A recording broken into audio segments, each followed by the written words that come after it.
नमस्कार भक्तजनों, आइए आज हम बैकुंठ चतुर्दशी की कथा को सुनते हैं। चैनल पर नए हैं तो चैनल को सब्सक्राइब जरूर कर लें। बैकुंठ चतुर्दशी की पौराणिक कथा के अनुसार एक बार की बात है, नारद जी पृथ्वीलोक से घूम घाम कर बैकुंठ धाम पहुँचते हैं। उन्हें भगवान विष्णु उन्हें आदर पूर्वक बिठाते हैं और प्रसन्न होकर उनके आने का कारण पूछते हैं। नारद जी कहते हैं, हे प्रभु, आपने अपना नाम कृपा निधान रखा है।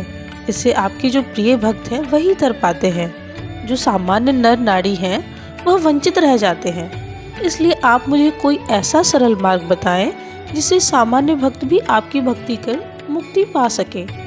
यह सुनकर विष्णु जी बोले, हे नारद, मेरी बात सुनो। कार्तिक शुक्ल पक्ष की चतुर्दशी को जो नर नारी व्रत का पालन करेंगे और श्रद्धा भक्ति से मेरी पूजा अर्चना करेंगे, उनके लिए स्वर्ग के द्वार साक्षात खुले होंगे। इसके बाद विष्णु जी जय विजय को बुलाते हैं और उन्हें कार्तिक चतुर्दशी को स्वर्ग के द्वार खुला रहने का आदेश देते हैं। भगवान विष्णु कहते हैं, इस दिन जो भी भक्त मेरा थोड़ा सा भी नाम लेकर पूजन करेगा वह बैकुंठ धाम को प्राप्त करेगा। बोलिए भगवान विष्णु की जय। आइए अब हम बैकुंठ चतुर्दशी की दूसरी कथा को सुनते हैं। पौराणिक मतानुसार एक बार भगवान विष्णु देवाधिदेव महादेव का पूजन करने के लिए काशी आए। वहाँ मणिकर्णिका घाट पर स्नान करके उन्होंने 1000 स्वर्ण कमल पुष्पों से भगवान विश्वनाथ के पूजन का संकल्प किया।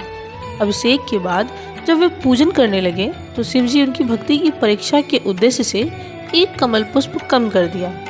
भगवान श्री हरि को पूजन की पूर्ति के लिए 1000 कमल पुष्प चढ़ाने थे।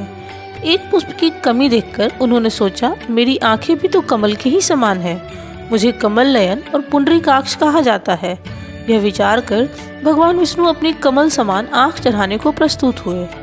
विष्णु जी की इस अगाध भक्ति से प्रसन्न होकर महादेव प्रकट होकर बोले, हे विष्णु, तुम्हारे समान संसार में कोई दूसरा मेरा भक्त नहीं है।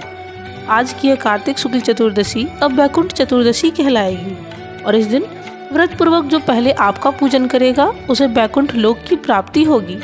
भगवान शिव ने इसी बैकुंठ चतुर्दशी को करोड़ों सूर्यों की कांति के समान वाला सुदर्शन चक्र विष्णु जी को प्रदान किया। शिव जी तथा विष्णु जी कहते हैं कि इस दिन स्वर्ग के द्वार खुले रहेंगे। मृत्यु लोक में रहने वाला कोई भी व्यक्ति इस व्रत को करता है तो अपना स्थान बैकुंठ धाम में सुनिश्चित कर लेता है। आइए अब हम बैकुंठ चतुर्दशी से जुड़ी तीसरी कथा को सुनते हैं। धनेश्वर नामक एक ब्राह्मण था जो बहुत बुरे काम किया करता था। उसके ऊपर कई पाप थे। एक दिन वह गोदावरी नदी में स्नान करने के लिए गया। उस दिन बैकुंठ चतुर्दशी थी। कई भक्तजन उस दिन पूजा अर्चना कर गोदावरी घाट पर आए थे। उस भीड़ में धनेश्वर भी उन सभी के साथ था। इस प्रकार उन श्रद्धालुओं के स्पर्श के कारण धनेश्वर को भी पुण्य मिला। जब उसकी मृत्यु हो गई तब यमराज उसे लेकर गए और नरक में भेज दिया। तब भगवान विष्णु ने कहा, यह बहुत पापी है, पर इसने बैकुंठ चतुर्दशी के दिन गोदावरी में स्नान किया था और श्रद्धालुओं के पुण्य के कारण इसके सभी पाप नष्ट हो गए, इसलिए इसे बैकुंठ धाम मिलेगा। अतः धनेश्वर को बैकुंठ धाम की प्राप्ति हुई। बोलिए भगवान विष्णु की जय।